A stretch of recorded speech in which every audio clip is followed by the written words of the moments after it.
돈 다 내놔, 당장. 평화로운 시골 솔마을 금고에 울려 퍼진 외침.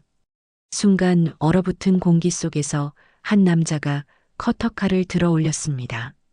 여직원의 머리카락을 움켜쥐고 날카로운 칼날을 그녀의 목에 갖다 댄 순간 비명소리가 은행 안을 가득 채웠습니다. 움직이면 이 여자 죽는다. 아무도 움직이지 마! 하지만 그 순간 강도는 몰랐습니다. 그 자리에는 평범해 보이지만 수천 수만의 군사들을 지휘해온 그녀가 있었다는 것을요. 커터칼을 든 남자의 떨리는 손길과 절박한 눈빛을 놓치지 않는 예리한 시선. 오랜 군 생활에서 단련된 직감은 이미 위험을 감지했습니다. 그리고 그녀의 행동 하나에 모든 것이 바뀌기 시작했죠. 사실 이 사건의 이면에는 우리가 알지 못했던 절박한 사연이 있었습니다. 충격과 감동이 교차하는 이 반전 가득한 이야기, 끝까지 시청해 주세요. 오늘 밤 우리는 진정한 영웅이 무엇인지 다시 한번 생각하게 될 것입니다. 잠깐 따뜻한 식사처럼 마음까지 든든한 하루 보내고 계신가요? 구독자님의 구독과 좋아요는 영상을 제작하는데 힘이 됩니다. 구독과 좋아요 한번 눌러주시면 오늘 하루도 작은 기쁨이 함께할 거예요. 그럼 사연이빛 지금 시작합니다. 금산군 두개골의 이른 여름 아침은 언제나처럼 고요했습니다. 아침 이슬을 머금은 들판 위로 아지랑이가 피어오르고 마을 어귀에는 이미 몇몇 농부들이 분주히 움직이고 있었어요. 그 한적한 풍경 속에서 정유나 여단장의 하루도 시작되었습니다. 유나, 오늘도 아침부터 돌아다니나? 김씨 할머니의 목소리에 정유나는 미소를 지으며 고개를 돌렸어요. 51살의 707 특전사 여단장이지만 이곳에서는 그저 유나일 뿐이었죠. 민간 복장에 모자를 깊게 눌러 쓴 그의 모습은 평범한 마을 주민과 다를 바 없었습니다. 네, 할머니. 산책 겸 마을 구경하러 나왔습니다. 아이고, 이 장아찌 좀 가져가. 어제 담근 거라 맛이 아주 좋아. 정윤아는 할머니가 건네는 비닐봉지를 감사히 받았어요.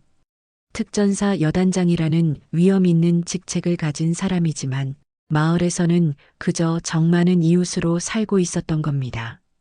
감사합니다. 잘 먹을게요. 할머니와 작별 인사를 나눈 정윤아는 마을 안쪽으로 발걸음을 옮겼습니다. 그의 일상적인 순찰 코스 중 하나는 솔마을 금고였어요.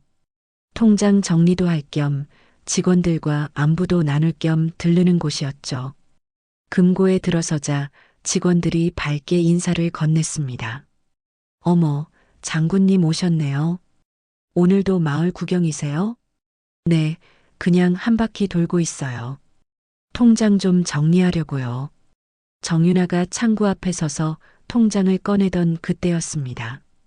금고문이 거칠게 열리며 한 남자가 안으로 들어왔어요. 문이 벽에 부딪히는 소리가 고요했던 금고 내부를 흔들었습니다. 모든 시선이 일제히 그 방향으로 향했죠. 땀에 흠뻑 젖은 셔츠는 몸에 달라붙어 있었고 헝클어진 머리는 그가 얼마나 다급한 상태인지를 말해주는 듯 했어요. 그의 눈동자는 초점 없이 흔들리며 주변을 빠르게 훑었습니다. 36살 정도로 보이는 그 남자의 오른손에는 작은 비닐봉지가, 왼손에는 날카로운 칼이 들려 있었어요. 칼날이 형광등 빛에 반사되어 번뜩였습니다. 순간 공기가 얼어붙었어요. 정윤아의 등줄기로 차가운 전율이 흘렀습니다. 오랜 특전사 경험으로 그녀는 즉시 위험을 감지했죠. 직원들의 표정이 굳어지고 금고 안의 공기는 순식간에 무겁게 가라앉았어요. 숨소리조차 들리지 않는 정막 속에서 남자의 거친 숨소리만이 공간을 채웠습니다. 남자의 이마에서는 땀방울이 계속해서 흘러내렸어요. 그의 눈빛은 어딘가 절박해 보였고 손은 미세하게 떨리고 있었습니다. 정윤아는 조용히 한 발짝 물러서며 상황을 파악하기 시작했어요. 그녀의 근육은 언제든 행동할 준비가 되어 있었지만 표정은 의도적으로 평온을 유지했습니다. 그 남자는 창구 앞으로 성큼성큼 다가갔어요. 그의 걸음걸이는 불안정했고 발소리가 마루 바닥에 울렸습니다. 갑자기 그가 커터칼을 높이 들고 날카로운 목소리로 외쳤어요. 돈 다 내놔. 지금 당장. 그 외침에 금고안은 순식간에 얼어붙었습니다. 여직원 한 명이 작게 비명을 지르고 다른 직원은 공포에 질려 의자에서 벌떡 일어났어요. 창구 뒤에 있던 직원은 공포로 얼굴이 하얗게 변해 자신도 모르게 뒤로 물러섰습니다.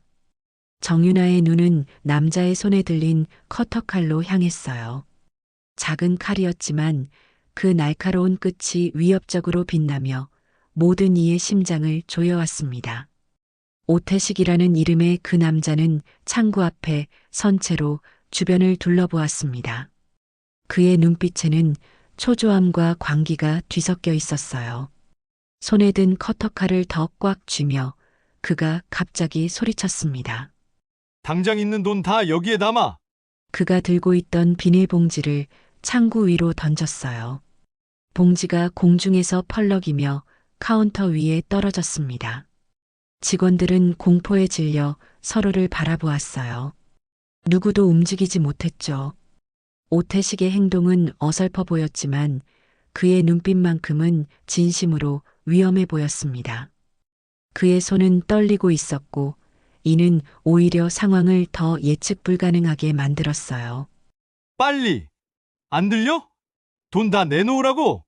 오태식의 목소리가 더 커졌습니다. 여직원 한 명이 겁에 질려 울음을 터뜨리려는 찰나 오태식은 순식간에 그녀에게 다가갔어요. 한 손으로 여직원의 머리카락을 잡고 다른 손에 든 커터칼을 그녀의 목에 갖다 대었습니다. 이거 협박 아니야. 다 죽어. 금고안은 완전히 얼어붙었어요. 여직원의 눈에서는 공포의 눈물이 흘러내렸고 다른 직원들은 숨도 제대로 쉬지 못했습니다. 지점장은 벌벌 떨리는 손으로 비상벨을 누르려다 멈췄어요. 오태식의 광기 어린 눈빛이 그를 향했기 때문이었죠. 움직이면 이 여자 죽는다. 아무도 움직이지 마. 지점장이 당황하며 비명을 지르려는 그 찰나 갑자기 정윤아의 차분한 목소리가 들렸습니다. 쉿! 그 한마디에 마치 시간이 멈춘 듯 했어요.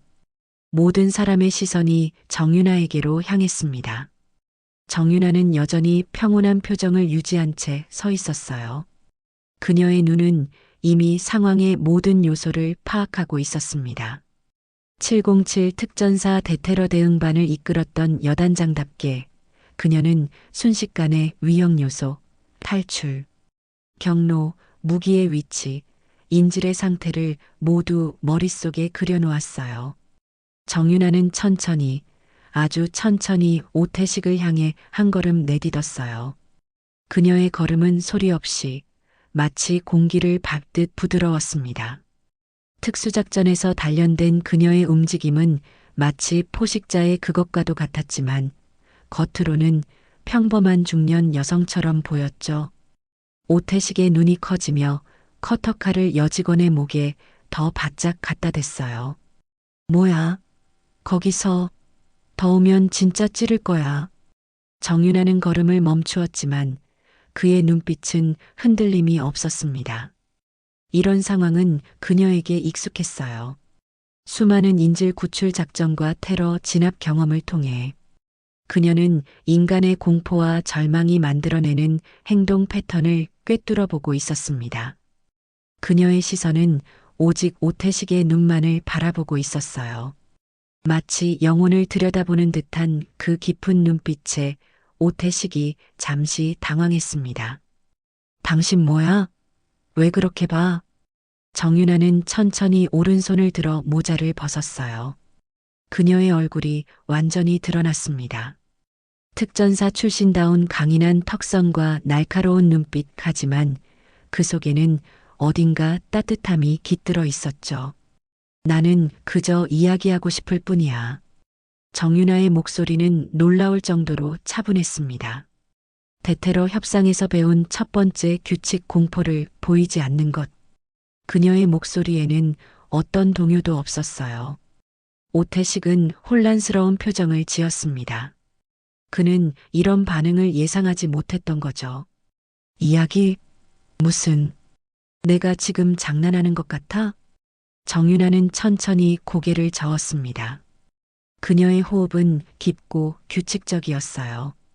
심장 박동은 평소와 다름없이 안정적이었습니다. 수십 번의 생사를 넘나드는 작전에서 단련된 그녀의 신경은 어떤 극한 상황에서도 평정을 잃지 않았죠. 아니, 장난처럼 보이지 않아. 하지만 이건 해결책이 아니야. 오태식의 얼굴이 일그러졌어요. 그의 손이 더 심하게 떨리기 시작했습니다. 정윤아는 그 떨림에서 중요한 신호를 읽어냈어요. 이 남자는 훈련된 범죄자가 아니라 극단적 상황에 내몰린 일반인이라는 것. 여직원은 공포에 질려 흐느끼고 있었죠. 정윤아는 다시 한 걸음을 내딛었습니다. 거기 서라고. 오태식이 소리쳤지만 그의 목소리에는 처음과 달리 약간의 망설임이 섞여 있었어요. 정윤아는 다시 한 걸음, 그리고 또 한 걸음 앞으로 나아갔습니다. 그녀의 눈에서는 공포나 분노가 아닌 이상하게도 이해와 연민의 빛이 보였어요. 그 칼을 내려놓고 이야기해보자. 내가 원하는 게 뭔지. 정윤아의 침착한 태도에도 불구하고 오태식의 눈빛은 여전히 날카로웠습니다. 마치 구석에 몰린 짐승처럼 더욱 위험해 보였어요. 그는 여직원의 목에 커터칼을 더 세게 눌렀습니다. 이야기는 무슨 이야기? 내가 여기 장난하러 온 줄 알아. 오태식의 목소리가 금고 안에 울려 퍼졌습니다. 그의 얼굴은 분노와 절망으로 일그러져 있었어요. 정윤아는 미동도 하지 않은 채 그를 지켜보았습니다. 특전사에서 배운 인질 상황 대처법을 하나하나 떠올리며 그녀는 다음 행동을 신중하게 계산하고 있었어요. 난 내가 왜 여기 왔는지 알고 싶을 뿐이야. 정윤아의 목소리는 여전히 차분했습니다. 그녀의 말투에는 어떤 판단이나 비난도 담겨 있지 않았어요. 오태식은 잠시 당황한 듯 했지만 곧 다시 경계심을 드러냈습니다. 알고 싶다고? 뭐가 중요해? 돈이 필요하다고. 오태식의 시선이 흔들렸습니다. 그는 여직원을 붙잡은 채로 주변을 둘러보았어요. 마치 탈출구를 찾는 듯한 그 모습에서 정윤아는 이 남자가 계획 없이 이곳에 왔다는 것을 직감했습니다. 그리고 계획 없는 범죄자가 가장 위험하다는 것도 그녀는 잘 알고 있었어요. 오태식은 자신의 위협이 정윤아에게 통하지 않는다는 것을 느꼈는지 갑자기 여직원을 밀쳐냈습니다. 여직원은 비명을 지르며 넘어졌고 다른 직원들이 재빨리 그녀를 끌어안았어요. 오태식은 이제 커터칼을 자신의 목에 갖다 대었습니다. 더우면 내가 여기서 죽을 거예요. 진짜로요. 그의 눈에서 눈물이 흘러내리기 시작했습니다. 커터칼의 날카로운 끝이 그의 목을 스쳐 가느다란 피줄기가 흘러내렸어요. 정윤아는 그 순간 이 남자가 진심으로 자해할 수 있다는 위험을 감지했습니다. 상황이 더 복잡해졌어요. 오늘 병원비 입금 안 하면 애 못 살려요. 제발 돈만 주세요. 오태식의 목소리가 갑자기 흐려졌습니다. 그의 강인한 척하던 가면이 순간적으로 무너져 내렸어요. 그의 눈에서는 이제 분노보다 절망과 슬픔이 더 크게 비쳤습니다. 커터칼을 쥔 손이 심하게 떨리며 목의 상처에서 피가 더 많이 흘러내렸어요. 정윤아는 천천히, 아주 천천히 한 걸음 더 다가갔습니다. 그녀의 움직임에는 어떤 위협도 없었어요. 마치 상처 입은 동물에게 다가가는 듯한 조심스러움이 있었죠. 이건 아버지가 할 일이 아니야. 정윤아의 목소리는 부드럽고 따뜻했습니다. 그 말에 오태식의 눈이 크게 떠졌어요. 그리고 갑자기 감정이 폭발했습니다. 그럼 뭘 합니까? 못난 내가 할 수 있는 건 이거밖에 없는데 병원도 보험도 다 막혔어요. 오태식의 목소리는 분노와 슬픔, 그리고 깊은 좌절감으로 가득 차 있었어요. 그의 손이 더 심하게 떨리고 목에서는 더 많은 피가 흘러내렸습니다. 주변의 직원들은 공포에 질려 숨도 제대로 쉬지 못했죠. 정윤아는 잠시 주변을 둘러보았습니다. 그리고 금고 한쪽에 있던 작은 의자를 발견했어요. 그녀는 천천히 그 의자로 걸어가 집어들었습니다. 오태식이 경계하며 그녀를 지켜보았어요. 뭐 하는 거예요? 정윤아는 대답하지 않고 의자를 들고 오태식 앞으로 다가왔습니다. 그리고 조심스럽게 의자를 내려놓고 앉았어요. 이제 그녀는 오태식과 같은 눈높이에 있었습니다. 이것은 대테러 협상에서 배운 중요한 기술이었어요. 위협자와 동등한 위치에서 대화하는 것. 그녀는 상대를 내려다보지 않았고 위압적인 자세도 취하지 않았습니다. 내 이야기를 들려줘. 아이에게 무슨 일이 있는 거지? 정윤아의 목소리에는 진심 어린 관심이 담겨 있었어요. 그것은 단순한 협상 기술이 아니라 인간으로서 다른 인간의 고통에 귀 기울이는 진실된 마음이었습니다. 오태식은 잠시 당황한 듯 했어요. 그는 그런 반응을 전혀 예상하지 못했던 겁니다. 왜 내 얘기를 듣고 싶어 하는 거예요? 오태식의 목소리는 이제 좀 더 조용해졌지만 여전히 그의 손에는 커터칼이 들려 있었고 그의 눈빛은 불안정했습니다. 정윤아는 그를 똑바로 바라보며 대답했어요. 내가 이곳에 온 이유가 있을 테니까. 그냥 돈이 필요한 게 아니라 내 아이를 위한 거라고 했잖아. 그 이야기를 듣고 싶어? 오태식의 눈에서 눈물이 흘러내렸습니다. 그는 여전히 커터칼을 목에 대고 있었지만 정윤아의 말에 뭔가 마음의 벽이 조금씩 허물어지는 듯 했어요. 그의 어깨가 떨리기 시작했습니다.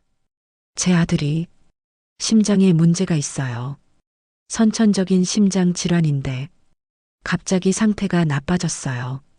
오태식의 목소리는 떨리고 있었습니다.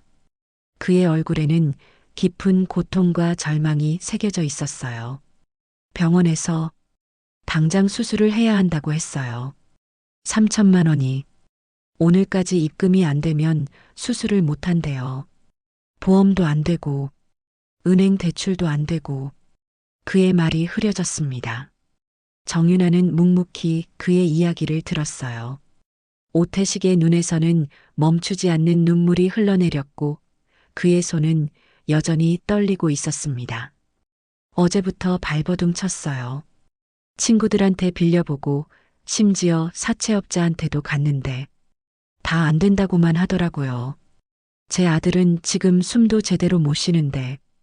오태식의 목소리가 흐느낌으로 바뀌었습니다. 그는 더 이상 강도라기보다는 절망에 빠진 한 아버지의 모습이었어요. 정윤아는 그의 눈을 똑바로 바라보았습니다. 그녀의 시선에는 판단이 아닌 깊은 이해가 담겨 있었어요. 난 군인으로 살며 죽음을 많이 봤어.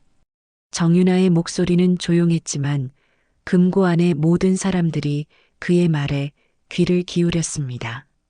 오랜 특전사 경험에서 우러나오는 진중함이 그의 말 한마디 한마디에 깃들어 있었어요.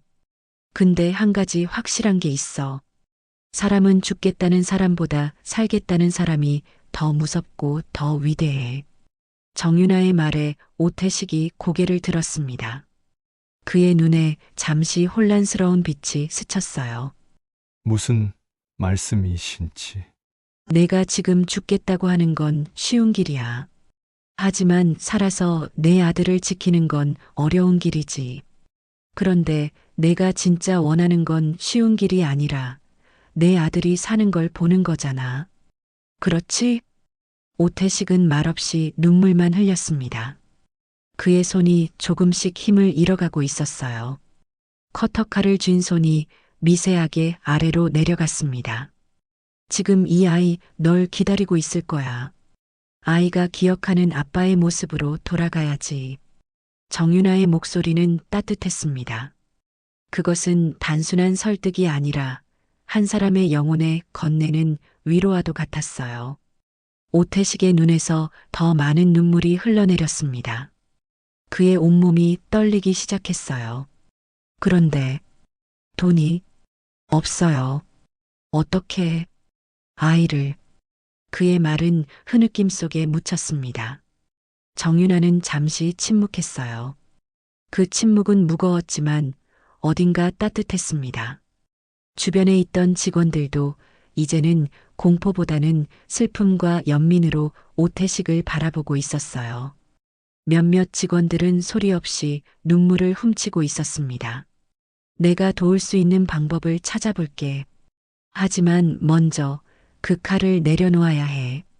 정윤아의 목소리는 단호했지만 부드러웠습니다. 그는 천천히 손을 내밀었어요. 그 손은 위협이 아닌 도움의 손길이었습니다. 오태식은 망설였어요. 그의 눈에는 여전히 두려움과 의심이 남아 있었습니다. 어떻게 믿을 수 있죠? 지금까지 모든 사람들이 나를 외면했는데. 정윤아는 진심을 담아 대답했습니다. 나는 군인이었어. 전우를 절대 버리지 않는 게 우리의 신조야. 지금 너와 나는 같은 편이 됐어. 내 아들을 살리는 편. 오태식의 눈에 잠시 놀라움이 스쳤어요. 그는 정윤아의 눈을 깊이 바라보았습니다. 그리고 천천히, 아주 천천히 커터칼을 내려놓기 시작했어요. 그의 손은 여전히 떨리고 있었지만 이제 그 떨림은 공포보다는 희망에 가까웠습니다. 금고 안에 있던 모든 사람들은 숨을 죽인 채 그 순간을 지켜보았어요. 시간이 멈춘 것 같았습니다. 오태식의 손에서 커터칼이 떨어졌고 그것은 바닥에 작은 소리를 내며 떨어졌어요. 그 소리와 함께 오태식의 몸에서 모든 힘이 빠져나가는 듯 했습니다. 그는 무릎을 꿇고 앉아 소리내어 울기 시작했어요. 정윤아는 천천히 일어나 그에게 다가갔습니다. 그리고 조심스럽게 오태식의 어깨에 손을 얹었어요.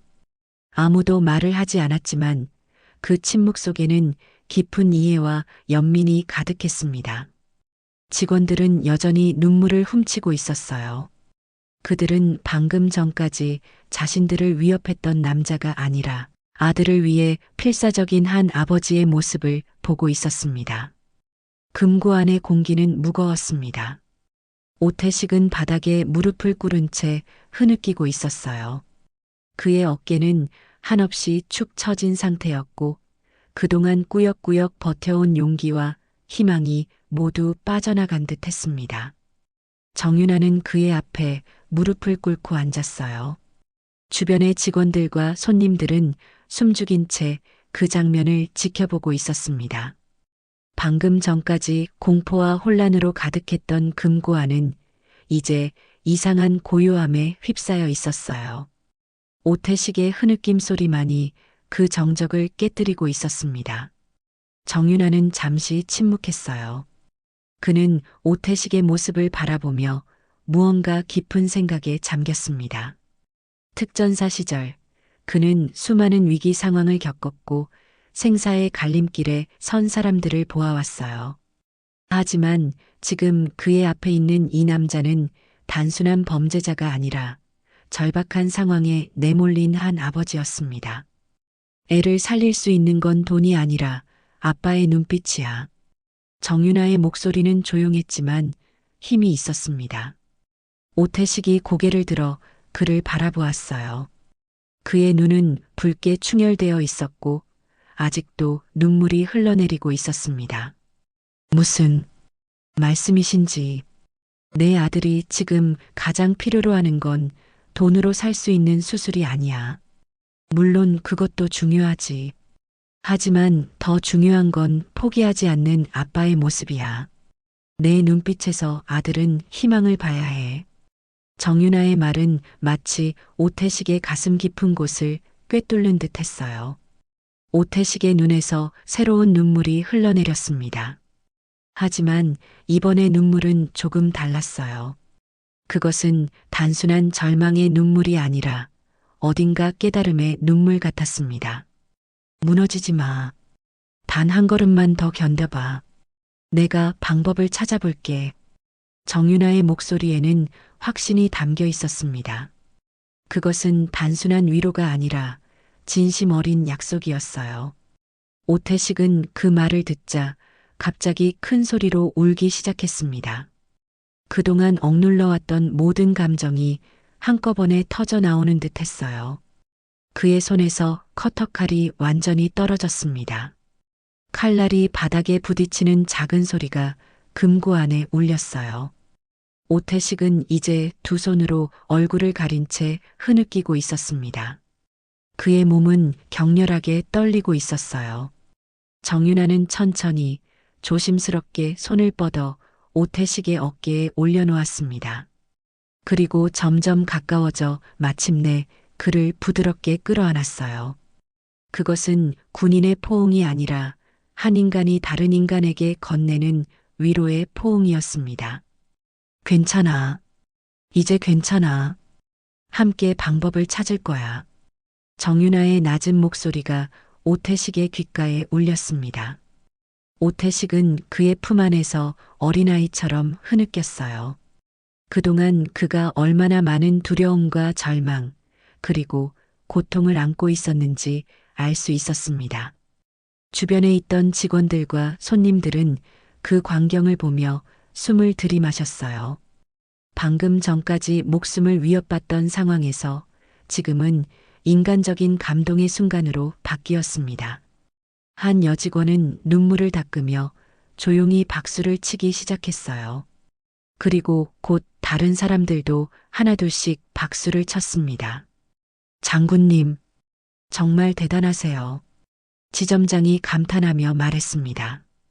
다른 직원들도 안도의 한숨과 함께 감동의 눈물을 흘리고 있었어요. 방금 전까지 공포로 얼어붙었던 분위기는 이제 따뜻한 감동으로 물들어 있었습니다. 정윤아는 오태식을 부축해 천천히 일으켰습니다. 오태식의 얼굴은 눈물로 범벅이 되어 있었지만 그의 눈빛은 조금 달라져 있었어요.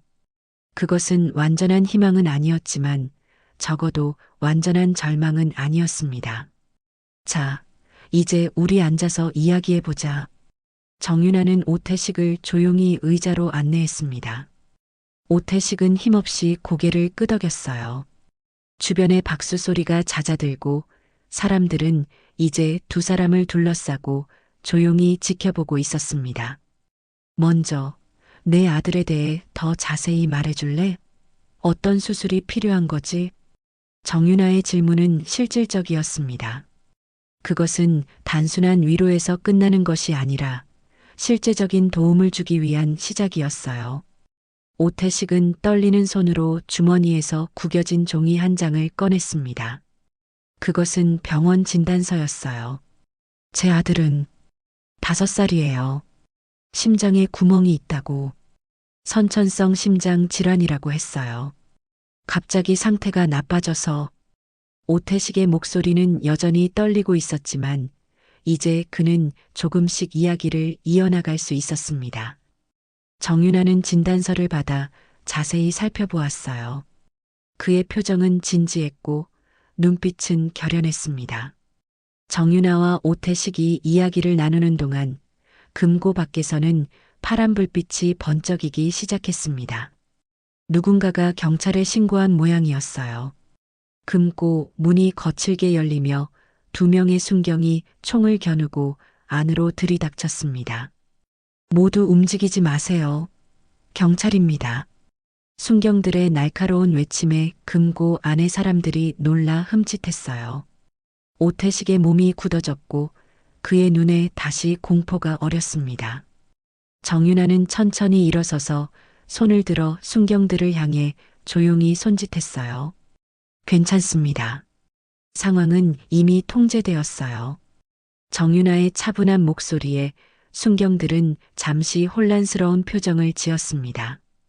그들은 여전히 총을 겨눈 채로 주변 상황을 살폈어요.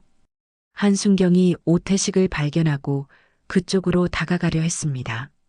이 사람이 범인입니까? 정윤아는 다시 한번 손을 들어 그들을 멈추게 했어요. 그의 눈빛은 단호했고 그 권위에 순경들은 자연스럽게 발걸음을 멈췄습니다.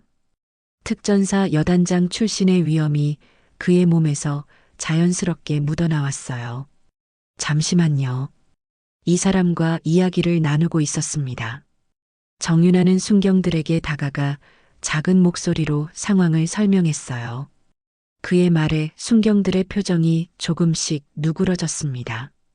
그들은 천천히 총을 내렸지만 여전히 경계심을 늦추지 않고 있었어요. 공갈미수는 공갈미수지만 처벌은 법이 하고 회복은 사람이 한다. 정윤아의 목소리는 낮았지만 힘이 있었습니다. 순경들은 그의 말에 귀를 기울였어요. 이 사람 지금 무너진 거예요. 죄를 덮지 말고 다시 세워줘야 합니다. 정윤아의 눈빛에는 진심이 담겨 있었어요. 그것은 단순한 동정이 아니라 한 인간을 향한 깊은 이해였습니다. 순경들은 서로 눈빛을 교환한 후 천천히 고개를 끄덕였어요. 알겠습니다. 하지만 법적 절차는 필요합니다. 한순경이 말했습니다. 정윤아는 고개를 끄덕였어요. 그는 법과 질서를 존중하는 사람이었습니다. 물론입니다. 그건 당연한 일이죠.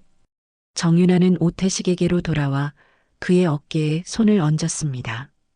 오태식은 이제 현실을 직면하게 된 듯 공허한 눈빛으로 바닥을 바라보고 있었어요. 이제 경찰과 함께 가야 해. 하지만 너무 두려워하지 마. 내가 한 일에 대해서는 책임을 져야 하지만 그것이 끝이 아니야.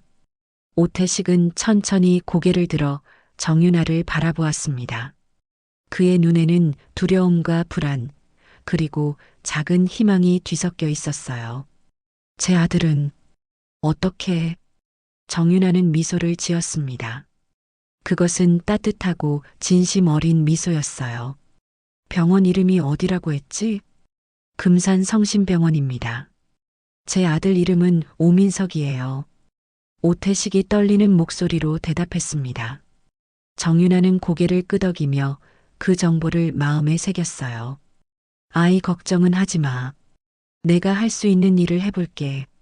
정윤아의 말에 오태식의 눈에 다시 눈물이 고였습니다. 그는 말없이 고개를 숙였어요. 순경이 다가와 조심스럽게 오태식의 손에 수갑을 채웠습니다. 차가운 쇠소리가 금고 안에 울렸어요. 오태식은 수갑을 찬 채로 고개를 숙인 채 있었습니다. 그의 어깨는 여전히 축 처져 있었지만 이제 그의 등에는 조금의 힘이 돌아온 듯 했어요. 그는 천천히 고개를 들어 정윤아를 바라보았습니다. 정말 감사합니다. 제가 무슨 짓을 한 건지 이제야 정신이 들어요. 그의 목소리는 작았지만 진심이었습니다. 정윤아는 고개를 끄덕였어요. 내 아들은 널 자랑스럽게 생각할 거야. 포기하지 않은 아버지라고. 그 말에 오태식의 눈에서 다시 눈물이 흘렀습니다. 순경들이 그를 조심스럽게 이끌어 금고 밖으로 나갔어요. 금고 안의 모든 사람들은 그들이 나가는 모습을 조용히 지켜보았습니다. 어떤 비난이나 경멸의 시선도 없었어요. 오직 깊은 이해와 조용한 연민만이 그들의 눈빛에 담겨 있었습니다. 정윤아는 그들이 나가는 모습을 바라보다가 문득 지점장에게 다가갔어요. 지점장님, 혹시 전화 좀 써도 될까요? 지점장은 재빨리 고개를 끄덕였습니다. 그는 아직도 방금 일어난 일에 충격을 받은 듯 했지만 정윤아의 요청에 즉시 반응했어요. 물론이죠, 장군님. 제 사무실을 사용하세요. 정윤아는 고맙다는 눈빛으로 지점장을 바라본 후 그의 사무실로 향했습니다. 그는 전화기 앞에 앉아 잠시 생각에 잠겼어요. 그리고 결심한 듯 번호를 누르기 시작했습니다. 여보세요, 김 대령입니까? 정윤아입니다. 부탁할 일이 있어서. 정윤아의 목소리는 조용했지만 단호했습니다. 그는 오태식의 아들 오민석에 관한 이야기를 시작했어요. 707 특전사 출신의 네트워크를 통해 그는 도움의 손길을 뻗고 있었습니다. 금고 안의 직원들과 손님들은 여전히 충격에서 벗어나지 못한 채 서로를 바라보았어요. 하지만 그들의 눈빛에는 이제 공포가 아닌 희망과 감동이 어려 있었습니다. 며칠 후 정윤아는 금상경찰서 앞에 서 있었습니다. 깊은 생각에 잠긴 그의 표정은 평소보다 더 진지해 보였어요. 그는 오태식의 일을 잊지 못하고 있었습니다. 단순한 강도 사건으로 치부하기엔 너무나 깊은 아픔과 절박함이 있었던 사건이었죠. 정윤아는 경찰서 안으로 들어가 담당 경위를 만났습니다. 그는 이미 여러 번 이곳을 찾아와 오태식의 상황을 확인하고 있었어요. 장군님, 또 오셨군요. 박경희가 정윤아를 반갑게 맞이했습니다. 그들은 이미 여러 차례 대화를 나눈 사이였어요. 경찰서 내부의 다른 경찰들도 정윤아를 알아보고 존경의 눈빛으로 인사를 건넸습니다. 707 특전사 여단장 출신이라는 그의 명성은 이미 이 작은 마을에서도 잘 알려져 있었어요. 네, 오태식 씨 상황이 어떻게 됐는지 확인하러 왔습니다. 정윤아의 목소리는 무겁게 울렸습니다. 박경희는 잠시 머뭇거리다 서류 한 장을 건넸어요. 그의 표정에는 안타까움이 서려 있었습니다. 아직 기소 여부를 검토 중입니다만 현행법상으로는 강도미수로 최소 3년은 불가피할 것 같습니다. 아무리 사정이 딱하다 해도 법은 법이라. 정윤아는 서류를 받아들고 깊은 한숨을 내쉬었습니다. 그의 머릿속에는 병원에 누워있을 어린 오민석의 모습이 그려졌어요. 아버지를 기다리며 하루하루를 버티고 있을 그 아이를 생각하니 가슴이 아팠습니다. 창밖으로 보이는 가을 하늘은 맑고 푸르렀지만 그의 마음은 무거웠어요. 박경희님, 제가 한 가지 제안을 하고 싶습니다. 정윤아의 목소리는 낮았지만 확신에 차 있었어요. 박경희는 궁금한 눈빛으로 그를 바라보았습니다. 말씀해 보세요, 장군님. 오태식 씨의 범행은 명백한 잘못입니다. 하지만 그가 왜 그런 선택을 할 수밖에 없었는지 그 배경도 살펴볼 필요가 있다고 생각합니다. 정윤아는 잠시 말을 멈추고 창밖을 바라보았어요. 가을 햇살이 그의 얼굴에 부드럽게 내리쬐고 있었습니다. 그리고 다시 박경희를 향해 진지한 눈빛으로 말을 이었습니다. 내 어깨 위의 별은 이럴 때를 위해 국민이 달아준 거지요. 그 말에 박경희의 눈이 커졌습니다. 정윤아의 어깨에 있었던 삼성 장군의 별. 그것은 단순한 계급이 아니라 국가와 국민을 위해 봉사하라는 소명의 상징이었어요. 정윤아는 그 책임을 지금도 잊지 않고 있었습니다. 이제 쓰리스타가 나설 차례입니다. 박경희는 그 말의 의미를 알아차리고 숨을 들이켰어요. 쓰리스타는 정윤아와 그의 전우 2명, 총 3명의 삼성 장군을 일컫는 비공식적인 별명이었습니다. 그들은 특전사 출신의 장성들로 전역 후에도 국가적 위기나 특수 상황에서 그림자처럼 움직이며 도움을 주는 것으로 알려져 있었어요. 정부의 공식적인 지원이 닿지 않는 곳에서 그들의 네트워크와 영향력은 종종 기적 같은 일을 만들어냈습니다. 저와 2명의 동료가 오태식 씨의 상황을 검토했습니다. 그의 안타까운 사연과 초범이라는 점을 참작해서 우리가 할 수 있는 최선의 도움을 주고자 합니다. 정윤아는 가방에서 다른 서류를 꺼내 박경희에게 건넸어요. 그것은 법무부 고위 관계자의 서명이 담긴 문서였습니다. 금색 도장이 찍힌 그 서류에는 특별 감형 검토라는 단어가 눈에 띄었어요. 나라법의 사각지대에서 이런 결정을 할 수밖에 없었던 약자를 이번에는 나라가 보호해야 할 차례라고 생각합니다. 정윤아의 목소리에는 강인함과 따뜻함이 동시에 담겨 있었어요. 그의 눈빛은 특전사 시절의 날카로움을 간직하고 있었지만 그 속에는 깊은 인간애가 빛나고 있었습니다. 우리가 가진 인맥과 영향력을 활용해 그의 형량을 최대한 줄이고 사회봉사 명령으로 대체할 수 있도록 노력하고 있습니다. 이미 판사와 검사 쪽에도 연락했고 긍정적인 반응을 얻었습니다. 박경희는 서류를 훑어보며 놀란 표정을 감추지 못했어요. 법조계에서 이런 특별 조치가 내려지는 것은 매우 이례적인 일이었습니다. 정윤아는 계속해서 말을 이어갔어요. 그리고 오민석 아이의 병원비와 후의 재활을 위해 더 나은 수도권 병원으로 이송하는 데 도움을 주려고 합니다. 이미 서울의 한 대학병원에서 아이를 받아들이기로 했고 치료비는 우리 쓰리스타와 특전사 출신들이 모금한 기금으로 충당할 예정입니다. 정윤아의 손에는 또 다른 서류가 들려 있었어요. 그것은 병원 측의 치료 승인서와 특별기금 지원 증명서였습니다. 박경희의 눈에 감동의 빛이 어렸어요. 그는 고개를 끄덕이며 정윤아를 바라보았습니다. 장군님께서 이렇게까지 신경 써주시다니 정말 대단하십니다. 어떻게 이런 일이 가능한지. 정윤아는 겸손하게 미소를 지었습니다. 제가 특별한 게 아닙니다. 그저 군인으로서, 아니 한 사람으로서 할 수 있는 일을 하는 것뿐이에요. 우리 쓰리스타는 서로에게 맹세했습니다. 군복을 벗더라도 국민을 위한 봉사는 계속하겠다고요. 그의 목소리에는 깊은 신념이 담겨 있었습니다. 박경희는 감탄의 눈빛으로 정윤아를 바라보았어요.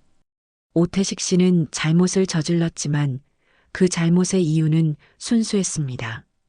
아들을 살리기 위한 절박한 아버지의 마음이었죠. 때로는 법의 정의보다 인간의 정의가 더 중요할 때가 있습니다. 정윤아는 잠시 생각에 잠겼다가 다시 말을 이었어요. 제가 그날 현장에 있었던 것은 우연이 아닌 필연이었다고 생각합니다. 제가 그를 막지 않았다면 그는 아마 더 큰 실수를 했을 거예요. 그리고 제가 그와 이야기를 나누지 않았다면 저는 그의 진심을 알지 못했을 겁니다. 박경희는 깊이 감동한 눈빛으로 정윤아를 바라보았습니다. 정윤아는 창밖으로 시선을 돌렸어요. 맑은 하늘 아래 금산의 작은 마을이 평화롭게 펼쳐져 있었습니다. 오태식 씨가 만나고 싶다고 했습니다. 가봐도 될까요? 박경희는 고개를 끄덕였습니다. 그들은 함께 유치장으로 향했어요. 철창 너머로 오태식의 모습이 보였습니다. 그는 이전보다 훨씬 차분해 보였고 눈빛에는 어떤 결의가 담겨 있었어요. 장군님, 오태식은 정윤아를 보자 자리에서 일어났습니다. 그의 목소리는 떨렸지만 이제 그것은 두려움이 아닌 감사의 떨림이었어요. 민석이가 병원에서 연락이 왔어요. 수술을 받게 됐다고. 어떻게 감사드려야 할지. 오태식의 눈에 눈물이 고였습니다. 정윤아는 따뜻한 미소를 지으며 말했어요. 내 아들이 건강을 되찾는 것, 그리고 내가 다시 일어서는 것. 그것이 내가 바라는 유일한 감사야. 정윤아는 철창 너머로 손을 내밀었고 오태식은 그 손을 꽉 잡았습니다. 그들의 손에는 서로에 대한 신뢰와 희망이 담겨 있었어요. 아들에게 좋은 아버지가 되기 위해 열심히 살 겁니다. 제 남은 인생을 바쳐서라도 장군님께 받은 은혜를 갚을 수 있도록. 정윤아는 고개를 저었습니다. 은혜라고 생각하지 마. 그저 사람과 사람 사이에 일어난 일일 뿐이야. 우리는 모두 서로에게 빚을 지고 살아가는 거야. 오태식은 깊이 고개를 숙였습니다. 그의 어깨에서는 더 이상 절망의 무게가 느껴지지 않았어요. 이제 그곳에는 새로운 희망과 책임감이 자리 잡고 있었습니다. 정윤아는 마지막으로 오태식에게 미소를 지어 보이고 유치장을 나왔습니다. 그의 가슴 속에는 묘한 평화로움이 퍼져나갔어요. 때로는 가장 어두운 순간에 가장 밝은 빛이 보인다는 것, 그리고 인간의 마음 속에는 항상 다시 일어설 수 있는 힘이 있다는 것을 다시 한번 확인한 순간이었습니다. 몇 달이 지난 어느 봄날, 정윤아는 다시 두개골 마을을 천천히 걷고 있었습니다. 겨우내 얼어있던 땅이 녹고 새싹들이 돋아나는 계절이었어요. 마을 곳곳에는 봄 기운이 완연했고 사람들의 얼굴에도 따스함이 묻어났습니다. 정윤아는 모자를 깊게 눌러 쓰고 여전히 마을 순찰을 하듯 걸음을 옮겼어요. 이제 마을 사람들은 그를 더 존경의 눈빛으로 바라보았습니다. 오태식 사건 이후 그의 인간적인 면모가 더 널리 알려졌기 때문이었죠. 하지만 정윤아는 언제나처럼 겸손하게 인사를 받았습니다. 윤아, 오늘도 산책이구먼. 마을 어귀에서 만난 김씨 할머니가 반갑게 인사를 건넸어요. 정윤아는 미소로 답했습니다. 네, 할머니. 오늘은 날씨도 좋아서 마을 구경하러 나왔습니다. 아이고, 우리 마을에 이런 귀한 분이 계시니 든든해. 그 사건 이후로 마을 사람들 다 알고 있어. 장군님이 얼마나 좋은 분인지. 정윤아는 부끄러운 듯 고개를 저었습니다. 그는 칭찬을 받는 것에 익숙하지 않은 사람이었어요. 제가 한 일은 별거 아닙니다. 누구나 그런 상황이었다면 그렇게 했을 거예요. 할머니는 고개를 가로저으며 말했습니다. 아니요, 요즘 세상에 그런 사람 어디 있어?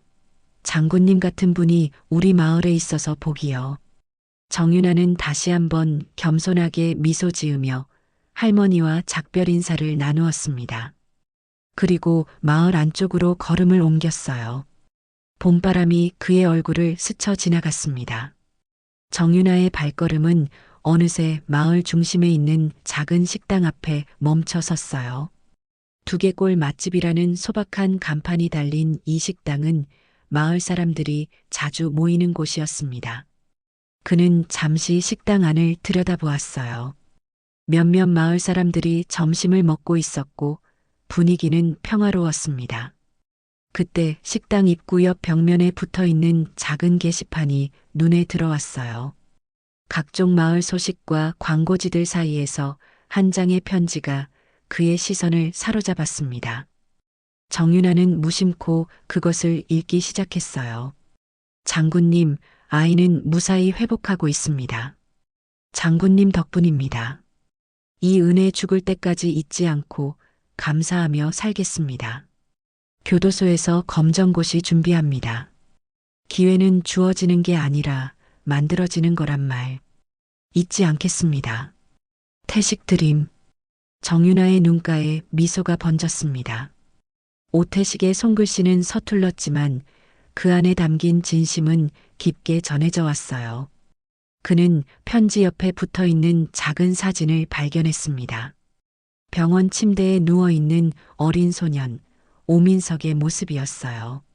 소년은 카메라를 향해 밝게 웃고 있었고 그의 가슴에는 더 이상 의료 장비가 가득 연결되어 있지 않았습니다. 회복의 기적이 그 작은 사진 속에 담겨 있었어요. 정윤아는 잠시 그 사진을 바라보며 깊은 생각에 잠겼습니다. 그날의 사건, 오태식의 절망, 그리고 그 이후의 변화들이 그의 머릿속을 스쳐 지나갔어요. 봄바람이 다시 불어왔고 정윤아의 모자가 살짝 흔들렸습니다. 그는 천천히 모자를 바로잡으며 짧게 웃었어요. 그리고 작은 목소리로 혼잣말을 했습니다. 넌 아버지로 다시 시작한 거야. 그의 목소리에는 깊은 감동과 따뜻함이 묻어났습니다. 정윤아는 마지막으로 한 번 더 편지와 사진을 바라본 후 천천히 걸음을 옮겼어요. 그의 발걸음은 가벼웠고 어깨에는 더 이상 무거운 짐이 느껴지지 않았습니다. 마을을 감싸안는 따스한 봄볕 아래 정윤아는 다시 평화로운 일상으로 돌아갔습니다. 그는 여전히 707 특전사 여단장 출신이었지만 이제 그에게는 또 다른 이름이 있었어요. 한 가족을 구한 영웅, 그리고 마을의 자랑스러운 이웃이라는 이름이었습니다. 정윤아는 마을길을 따라 걸으며 생각했어요. 인생에서 가장 큰 전투는 때로 총과 칼이 아닌 마음과 마음의 전쟁일 때가 있다고. 그리고 그 전쟁에서 이기는 방법은 오직 하나, 서로를 이해하고 손을 내미는 것임을. 오태식과의 만남은 그에게도 큰 깨달음을 주었던 소중한 경험이었습니다. 마을 저 멀리 산 너머로 해가 서서히 기울기 시작했습니다. 정윤아의 그림자가 길게 늘어졌어요. 그는 고개를 들어 하늘을 바라보았습니다. 맑고 푸른 하늘 아래 두개골의 작은 마을은 여전히 평화롭게 숨쉬고 있었습니다. 그리고 그 평화 속에서 새로운 희망의 이야기가 꽃 피우고 있었어요. 오늘 들려드린 이야기 마음에 조금이나마 닿았을까요? 선생님의 따뜻한 한마디 댓글로 남겨주시면 또 다른 누군가에게 작은 위로가 될지도 모릅니다. 다음 영상에서도 당신을 위한 한 잔의 감동 준비해 놓겠습니다. 가시기 전에 구독과 좋아요 한번 눌러주시면 오늘 하루에도 따뜻한 기적이 찾아올 거예요. 오늘도 사연이 빛에 들러주셔서 감사합니다.